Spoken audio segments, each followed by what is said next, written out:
Assalamualaikum warahmatullahi wabarakatuh. Waalaikumsalam warahmatullahi wabarakatuh. Kembali lagi ke podcast Sehati. Kami ada untuk Indonesia Hebat. Oke, semuanya perkenalkan saya Audia. Dan kali ini saya kedatangan narasumber dari Pembimas Konghucu dengan Bapak Asep Hadiat. Masih, Sehat Pak? alhamdulillah. Oke, kita mulai dengan salam Konghucu dulu ya Pak ya. Boleh diajarin Pak salam Konghucu Ya, Pak? sama-sama belajar ya. Iya siap Di Bapak. Konghucu itu salamnya itu yaitu Wei Te Tung Tien. Dengan tangan di kepala, Iya, wei Te teto Tung Tien. tien. Kalau nggak salah apa ya itu Artinya nih hanya Pak. kebajikan Tian berkenan. Jadi Jawabannya jawabannya Tien Yu itu siap. hanya ada satu kebajikan. Jawabannya itu.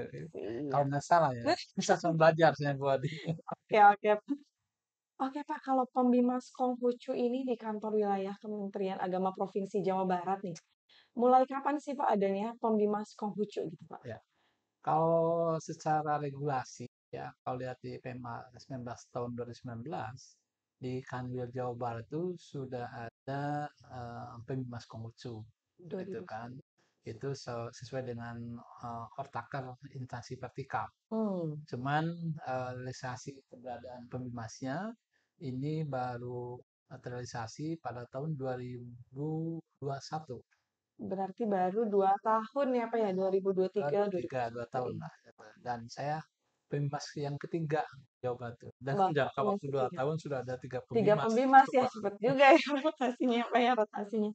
Oke Pak, kalau misalkan sebelum ada Pembimas Konghucu nih ya, untuk informasi ya kan ya Pak ya, kalau di Kemenag Jabar itu kan ada 5 pembimas, berarti ada pembimas Katolik, pembimas Kristen, Hindu, Buddha, dan sekarang Konghucu dari tahun 2021. Sebelum di tahun 2021 berarti yang membawahi atau yang bertanggung jawab terhadap umat Konghucu itu siapa ya Pak ya? Ya kalau sebelum ada apa tadi secara regulasi Ortakernya memang tidak ada yang tanggung jawab secara khusus ya. Iya. Tapi karena bagaimanapun kantor wilayah Kementerian Agama harus juga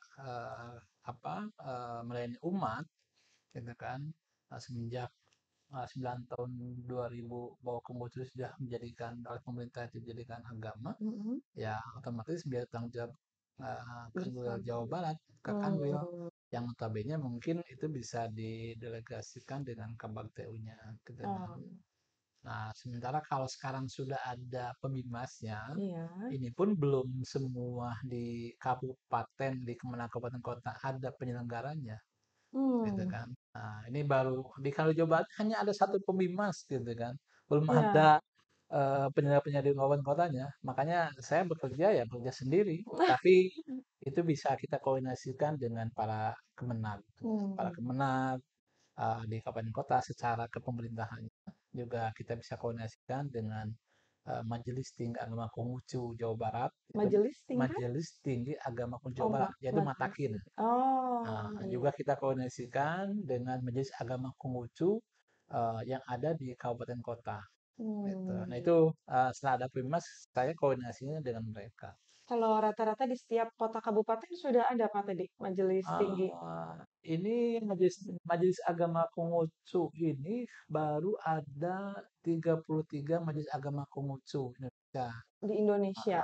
Bukan, bukan Apa? Indonesia di Jawa Barat. Jawa Barat. 33 makin. Ya. Dari 33 makin ini Mhm. baru ada di 10 kabupaten kota 10 di kabupaten Jawa Barat kota ini. Jawa Dari Barat. 27 kabupaten kota kan. Iya. Nah, ini yang memang sebarannya itu masih relatif kecil sih. Yang besarnya Mhm. masih besar di Kabupaten Kota Bogor. Bogor. Oh, di Bogor Bogor dan sini. kota Kabupaten Bogor tuh ya hampir 10.000 lah umatnya. Oh, umatnya. Hmm. Dan Kalau makinnya pun paling banyak di sana. Kota Ya, Bogor. dari 33 makin ini Bogor hampir 10 makinnya lebih. Hmm.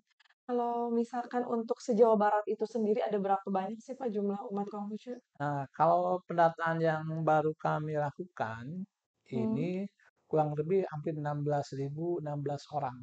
16.060. Ya, umat Konghucu yang ada di Jawa Barat. Namun Mhm. ini pun belum final gitu kan, kita masih data karena masih memadukan antara data dari Majelis Agama Konghucu yang ada Iya. di kabupaten kota juga kita sinkronkan dengan data di masing-masing kabupaten kota, Iya. di kabupaten kota, dan juga kita sinkron dengan data di Dukcapil Provinsi Jawa Barat. Oh, iya. Karena masih perbedaannya itu yang mungkin salah satu keistimewaan di Konghucu ini, Iya.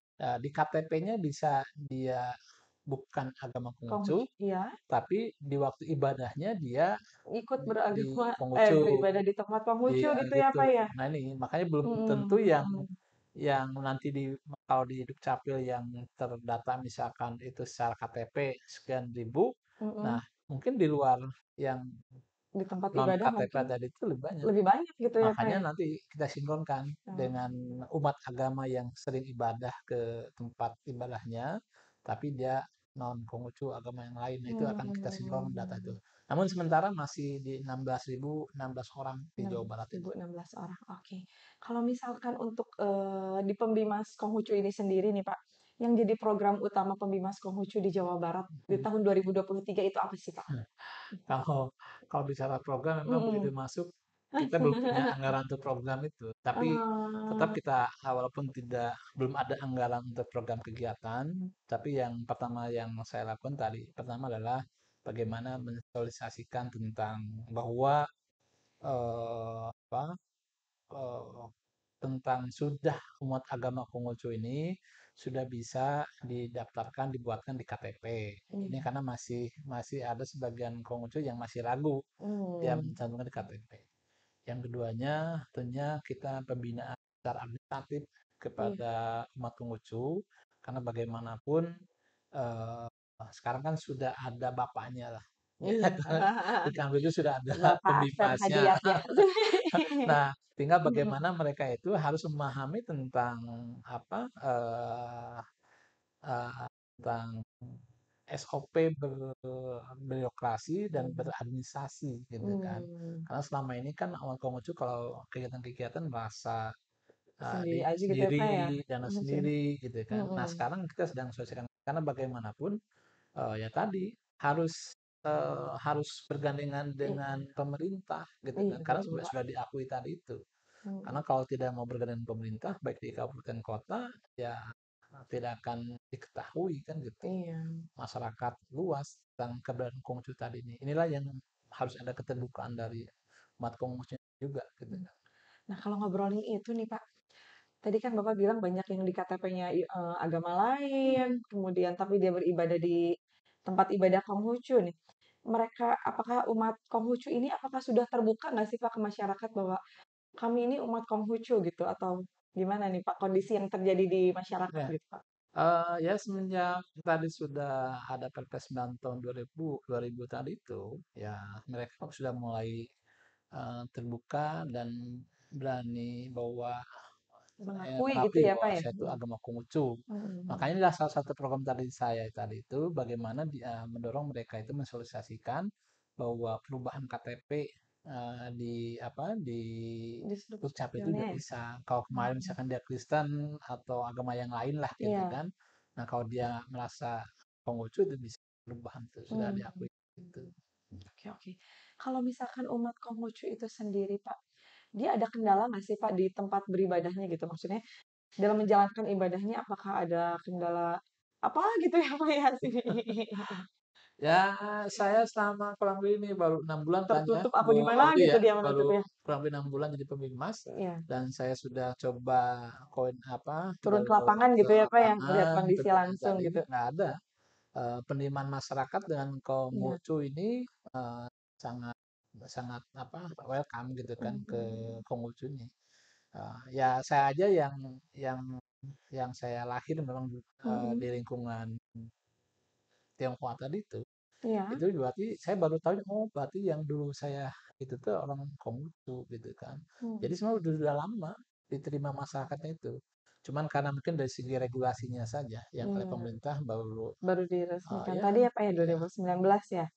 9 tahun 2000 Oh, tahun 2000, oke, oke, oke. waktu zaman Pak Presiden Gus Dur itulah Mmm, baru diakui secara formal di negara kita. Berarti alhamdulillah kalau misalkan masyarakat sekitar menerima udah ada tentang moderasi beragama tuh udah diterima masyarakat gitu ya Pak Nah, ya? Itu nih. nah itu mungkin salah satu juga yang Iya. tadi sekalipun apa kita belum punya anggaran, tapi Mm-mm. ini merupakan salah satu juga program prioritas pemerintah tentang isu agama. Moderasi beragama Ya ya. kami pun melaksanakan BIMTEK lah kepada para penyuluh dan rohaniawannya. Mm-mm. Itu dengan tentunya kita koordinasi dengan Pusbimdik gitu kan, Iya. yang dia punya anggaran dan saya mintakan anggarannya untuk dialihkan di Jawa Barat untuk bina para khususnya ya kemarin itu para rohaniwan dan para penyuluh untuk bisa mengenal tentang konsep beragama ini. Hmm. Oke Pak. Tapi mungkin perlu diketahui bersama juga ya Pak ya, kalau Bapak itu sebetulnya umat Muslim ya Pak ya, Nah ini ya yang kadang-kadang tapi diberi amanat untuk jadi ya pembimbing Konghucu gitu ya Pak ya. Gimana nih Pak perasaannya nih Pak? ya sebenarnya mah karena memang kita sudah apa dari awal pengabdian di Kementerian Agama ya. Iya. Ya kalau kalau secara pribadi itu memang awalnya berat gitu kan, beratnya. Karena Syok ya gitu ya Pak, kalau baru lagi ya sini. Enggak, karena tidak belum terbiasa. belum ya beratnya itu ya tadi apa dengan keimanan kita. Mhm. Tapi saya berpikir lagi kan ini tugas pemerintah itu bukan hanya tentang peribadahan tapi bagaimana menata secara manajemennya kan Iya. secara administratifnya bagaimana untuk bisa mereka hidup rukun dan damai. Nah, itu memang itu ya perlu ada petugas tadi gitu kan. Iya. Nah, sebenarnya jadi ya awal-awalnya tidak ini, tapi sekarang begitu kita mengenal masyarakat Konghucu yang sangat tadi ya dengan bahasa kebajikannya dia sangat nerima dan Mhm. santun, itu yang membuat akhirnya saya pun lebih apa ya, lebih enjoy gitu Iya. menjalankan tentang jabatan ini. Ini kan hanya saya suka sampaikan kepada teman-teman Konghucu kalau ada pembukaan bahwa saya memang diamanahi Mhm. dengan jabatan ini karena tugas saja gitu Iya. kan. Karena memang salah satu persyaratan jabatan seorang pemimpin tadi itu kan harus terpenuhi ya pertama PNS, lalu Hmm. golongannya pun harus minimal 3D kan gitu. Iya. Nah selama ini ya umat Konghucu belum punya PNS-nya tadi gitu kan. Iya. Makanya mau tidak mau ya orang Konghucu harus bisa nerima dipimpin oleh di Bapak luar ya Pak ya? agama yang Aduh. tadi itu gitu. Tapi selama saling bergandengan tangan, gak ada kendala apa gitu Alhamdulillah, Pak? saya 6 bulan sini sangat baik sekali, gitu kan. Saya ke majelis-majelis, ke rohaniwannya, ke pemuka Mhm. agamanya, gitu kan. Lebih lebih mereka ya lebih apa ya, lebih bicara tentang sikap perilaku lah, gitu kan, etika, gitu kan, tentang attitude-nya, lebih lebih ke sana lah, gitu. Hmm. Jadi mereka akhirnya itu salah satu mungkin Konghucu bisa diterima di masyarakat itu tidak Karena ada permasalahan karena mereka sangat mhm. toleran tadi gitu kan. Kalau bicara Mhm. toleran mungkin lebih dulu orang Konghucu itu lebih toleran dengan umat agama lain, dengan masyarakat yang lain tadi Iya. gitu. Hmm. Kalau harapan Bapak nih sebagai pembimas Konghucu terhadap umat Konghucu, apa nih? Ya harapan saya yang pertama tentunya tetap harus bisa bergandengan tangan dalam Mhm. melaksanakan ibadahnya tadi dengan sama Mhm. umat agama itu yang penting gitu kan toleransi ya, kerukunan beragama yang keduanya tentunya ya bagaimana umat Konghucu pun sekarang karena tadi harus bisa bergandengan juga dengan pemerintah gitu Mhm. kan. Dan berarti setiap ada kegiatan dan apa perayaan-perayaan yang besar itu paling tidak mereka bisa menembuskan kepada pemerintah khususnya di kalau di kami di kalau Jawa Barat ya Mhm. di tembusan lah ke kami bahwa ada kegiatan-kegiatan itu supaya kita lebih mengetahui gitu kan Iya. kegiatan. Yang ketiganya tentunya tadi jangan jangan merasa takut kalau umat Konghucu itu mau mencantumkan uh, agamanya di Agama. KTP Mhm. karena sudah ada regulasinya yang itu apa di perubahan KTP perubahan agama di KTP tadi itu Mhm. kan kalau misalkan ada pelayanan capil yang kurang kurang respon kepada perubahan tadi. Ya inilah Betul. makanya koordinasi dengan kita dengan pemerintah daerah tadi itu. Oke. Wah, tidak terasa nih waktu kita lumayan ngobrol asik ya, Pak, ya. Ya, terima kasih. Waduh, terima kasih Terima kasih banyak Bapak untuk sudah waktunya, Pak, ya. sudah diundang di podcast kan. Podcast hati ya, Pak, ya. Ya, Oke, kita closing bareng-bareng ya, Pak, ya. boleh, boleh. Boleh tanda hatinya ya, Siap. Pak, ya. Gini, Oke, satu dua. iya. Terima kasih Bapak sudah datang ke podcast hati. Ya, siapa? Ya, Podcast selfie. hati. Sampai ketemu di video selanjutnya.